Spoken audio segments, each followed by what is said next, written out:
Thank you so much for that. I have another question in a very different place. I'm curious about athletes and ice skaters and sports people breaking records and breaking records and breaking records and accomplishing feats that haven't been done before. And I'm curious about how much we are changing our physiology as a human race, or are we? Oh, it is changing. It will continue to evolve. Yes. There are no limits other than those that you assign. And things in the offing that, as we talk about it, would be considered demented by those who are holding fast to the reality it is. But you are evolving.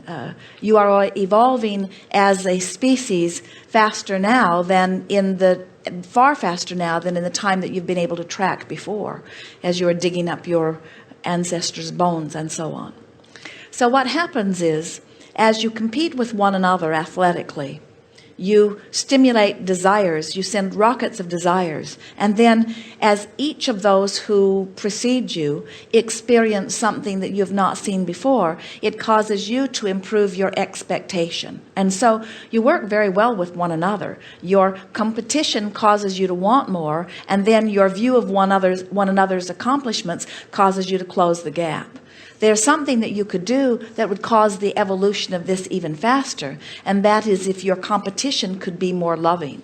If you could see yourselves more as a group of beings who are discovering how much you can accomplish rather than trying to discover how much better you are one than the other. But then that all comes back to that feeling of worthiness that we've been talking about, isn't it? Yes. In other words, sometimes you compete in wanting to excel so that you can be seen as valued. And that competition only comes from someone who does not already see themselves as utterly and immensely valued. So when you get into that place where you are loving not only yourself, but your entire species, and you're loving not only what you are accomplishing, but the entire sport itself, and you're loving not only what you have come to, but the competition that has caused you to want it, and the competition that has inspired you to it, now you will have the most magnificent of evolution. But always, it's a personal achievement. When you try to bring too many others into it that don't understand, you water down your own vibration. We were visiting with a woman one day who is a magnificent baseball pitcher. She played in a women's league, and their team was doing exceptionally well, a college team. And she wanted to know, how could she offer her sport in the most Abraham-like way? Because much of the competition did not feel so much like that.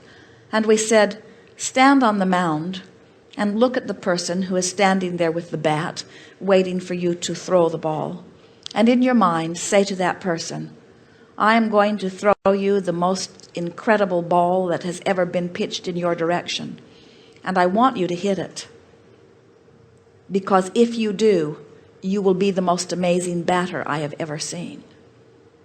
In other words, I am wanting you to extract the best from me, while I am wanting to extract the best from you.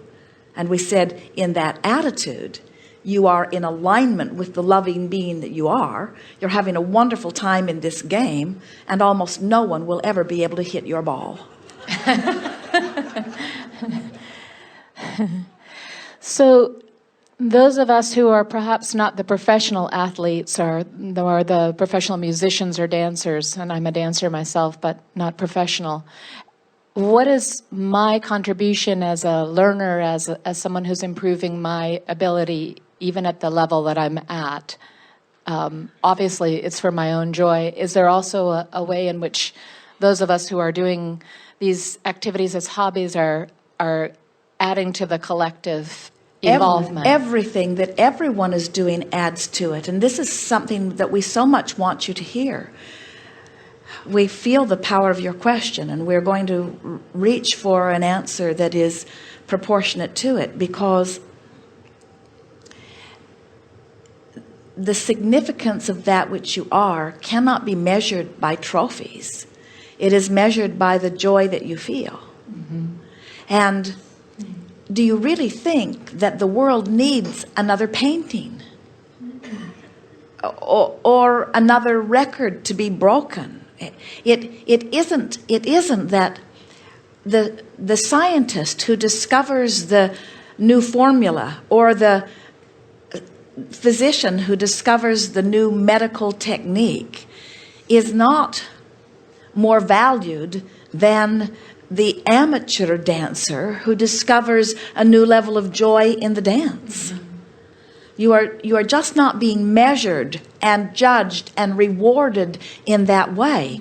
Everyone comes forth with their own vibrational relativity. And as you move yourself up your own emotional scale and come again and again into alignment with Source, then you are a vortex that opens this.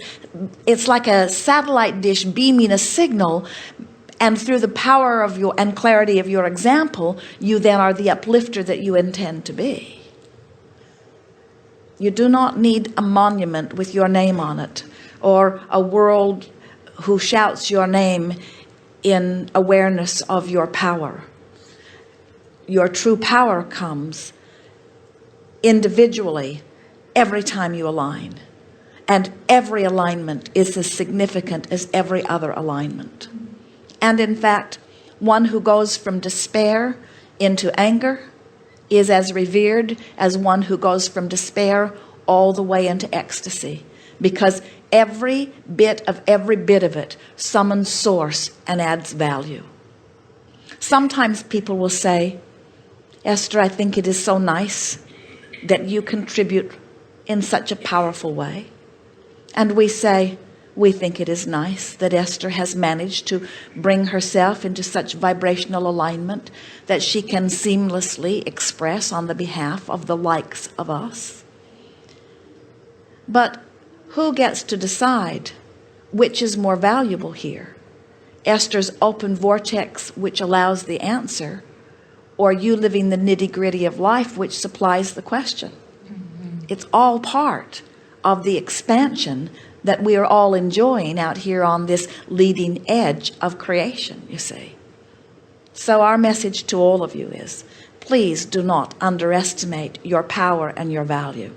And please let your desire to feel good become the dominant quest that you seek, because it is in seeking and finding that ever improved feeling that you fulfill your reason for being and contribute in the most incredible way to all that is. But worry not, you cannot stop contributing. Thank you. Thank you so much. Yes, indeed.